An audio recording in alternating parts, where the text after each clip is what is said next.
We're looking at the schedules right now. College football less than 100 days away. Even the week 0 games are rapidly approaching, and there are some of them that we're going to talk about a lot more in the next couple of months. But right now, what I wanted to do on tonight's show is pull out that red Sharpie. We call them red Sharpie specials, the upset alerts, the games that we're looking at right now, and we got a favorite and we got a dog, and we look at the dog and we call them very, very live. They could pull that outright upset, a money line special. I want to start in week 1. It's going to be a Thursday night game, and it's a game that we have not seen for quite a while, since 2011 actually. The backyard brawl is back. West Virginia versus Pitt. West Virginia, looking around some different books right now, there's kind of a consensus West Virginia plus 6.5 in the market. Again, that's going to vary depending on which book you give your business to. Look, you're going to see some power ratings come out. We will have the JP poll come out. Now, this is going to sound kind of weird, okay? But you got to understand the difference between power rankings and also the way that individual upsets are sprung. Because there will be times, occasionally throughout the year, where you'll see me have one team power rated higher than another team, and then I will seemingly inexplicably pick the lower rated team to pull an upset. It could be situational. Of course, that has to do with scheduling. But there's no scheduling involved here. This is the first game for both teams. It's the whole styles make fights concept. So in the West Virginia versus Pitt matchup, what do we know about the teams? Well, you actually don't know a whole lot about West Virginia's secondary. That's the catch, because you got a bunch of new faces back there. So could we call that a weakness? At the very least, we call it an uncertainty. How built is Pitt to expose that in week 1? Is what I'm sitting here trying to figure out. I'm replacing a first-round draft pick and Kenny Pickett at quarterback. I just watched Addison, their best wide receiver, head over to USC. That doesn't mean that the offense just goes into a tailspin. We also have a new offensive coordinator there. But what it does mean is there's some uncertainty there. So the very facet of your team that you would hope would be built to expose the perceived weakness with West Virginia is up in the air too. If those question marks balance out, I know Neil Brown and company are very confident that they've got their quarterback in JT Daniels, and other areas of that team, they have a very quiet confidence about in Morgantown. So you add the rivalry aspect into all that, and you're already getting around a touchdown, maybe a little bit under a touchdown. Very competitive game. It's week 1. No one knows who anyone is. I'd look at that one as a solid red Sharpie upset special right there. That's a Thursday. You don't even have to wait till Saturday. That's a Thursday. Next up, I'm not going in chronological order here. That would be too responsible of me. I want to take you to week 6. This one's happening in Las Vegas. A lot of times with Notre Dame, you have to be careful looking at the schedules because Notre Dame plays all over the world, and they also play some neutral site games. So this is one of those. They're playing Brigham Young, and they play them in Las Vegas. This is week 6. It's a loaded slate. This is the most loaded weekend of the college football season. This is Texas A&M Alabama weekend. This is Oklahoma Texas weekend. So there are a lot of big games here. Don't let this one get lost in the shuffle, though.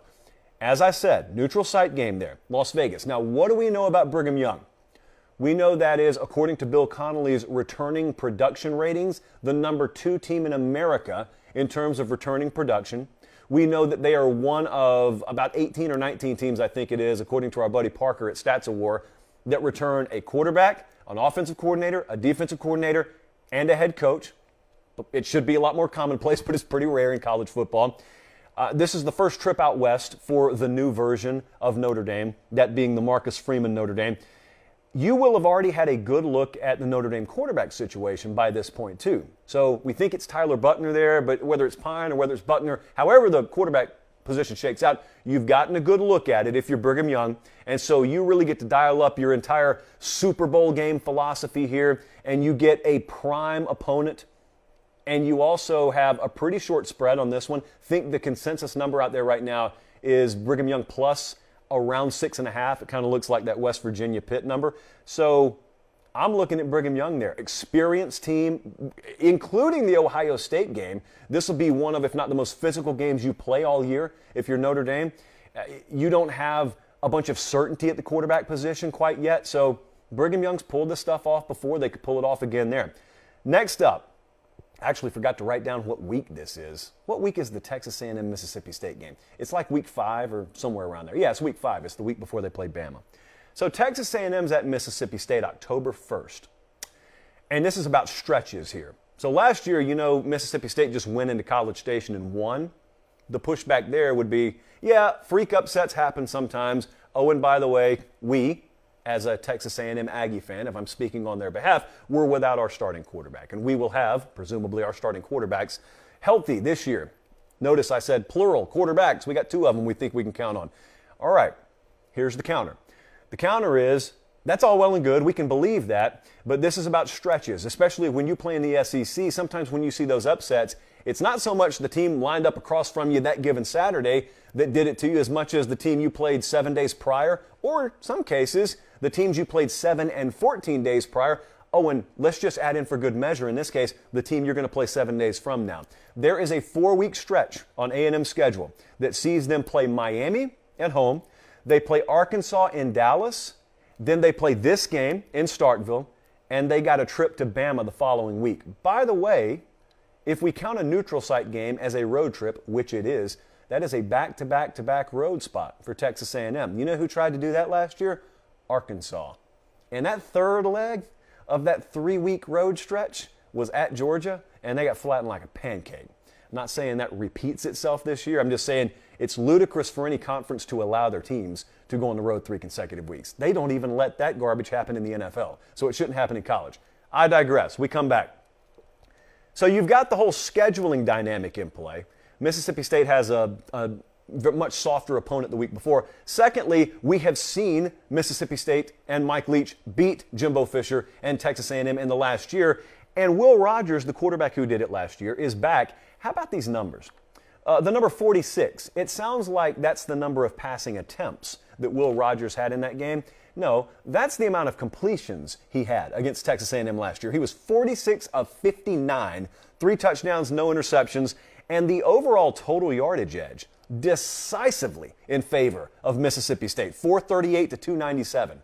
And what I'm trying to illustrate for you there is this wasn't some freak -4 turnover aberration for A&M. They got beat last year. So they've tasted that blood in Starkville already, and then you get them in here in sort of a letdown look-ahead spot. You've shown that you're worthy of competing with them outright. That's one to look at. We don't have a number on that game yet, but obviously A&M will be favored. Then I want to take you to week 3. Notice we're not in chronological order. This is a game that I have clasped these 2 hands together every night and prayed to be able to go to. Oklahoma at Nebraska in week 3. I have never been to Lincoln, Nebraska. I've never been to the state of Nebraska for that matter. Boy, do I want to change that. We have to have some cooperation on the part of both teams here. Nebraska, we will have power rated inside our top 25. I already looked at those. I have not released them yet, but I'm telling you, we'll have Nebraska in the top 25. They didn't drop far out of the top 25 last year, which just sounds asinine. I know it does.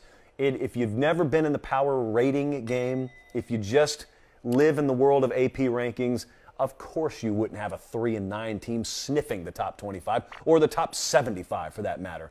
Power ratings are only about future looking and predictability and yada, yada, yada. They don't care about the resume. They only care about what would this team do next week and the week after that. So a team that keeps losing close games and a team that loses blowout games is going to be treated differently. Well, I say all that to say, you can tell me all you want to, Nebraska finished 3-9 last year. A power rating system doesn't really care about that, nor does the JP poll. So Nebraska, formidable opponent. The line on this game, if you don't believe me, the line on this game is around 4 right now.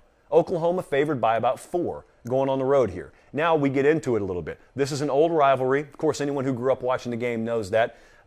You have not seen this game since 2009.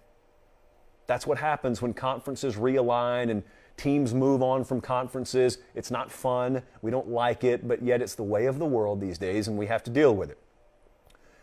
There was a game last year that kind of resembled this. Do you remember it? Do you know what I'm talking about right now? What game pitted 2 former longtime rivals, and one of them's moved on from the Big 12 or the Big 8, whatever you wanted to call it, and then one of the older, bigger brand-named teams went on the road into the underdog's house. And last year what happened is that name brand got shattered. They got splattered all over national television. That would have been Texas at Arkansas. Remember how that went down last year? The favored Texas Longhorns looked anything but that. Again, that's not a prediction for this game. What I'm telling you is if you're trying to find an environment in 2022 and a dynamic that feels most like that Texas-Arkansas game did last year, which was just a world-class, beyond the scope of comprehension type environment there in Fayetteville, this could be it. That game in Lincoln in week 3, it's important to say week 3 because even if bad things end up happening to Nebraska, they haven't even had a chance to happen yet. It's really hard to be out of contention by week 3, even, and I'm going to say this respectfully, by Nebraska standards. That wasn't respectful. I know it wasn't. But we've seen the Scott Frost era so far. We got to have it happen this year. We all agree with that. Oklahoma, new staff, just like Texas had last year. First time out on the road, just like Texas last year. National spotlight on the game. I would argue more so in this game than Arkansas-Texas last year. There are a lot of indicators that circle this game. And it's not like it's a fat point spread either. 4, I mean, we're looking at a field goal plus 1 point there. I ran the numbers. That's what 4 equals. So let's keep that one in mind. And then I got a 5th game for you here. This was a late addition, but I wanted to look in the ACC and see where Clemson was the most vulnerable. And it's not the Wake or NC State games, because I think those games, even though the lines are around 10 on those games, I think most people are going to have their attention on those. I want to look at week 6. There goes that week 6 slate again. This is not going to get marquee treatment that day, nor should it. But Clemson goes to Boston College in week 6. And I just want to kind of reiterate how important schedule stretches are in this game. I'm about to read you a 4-game stretch that Clemson will be in the midst of during this time. There is no bye week. All of these are back-to-back to back-to-back. They go to Wake Forest, September 24th. That is one of the toughest games on their schedule all year. They then may get the toughest conference game on their schedule all year the next week when they play NC State at home. So you got at Wake, NC State. 2 weeks after that, they go to Florida State. They've got a trip to Boston College right there in the middle of it all.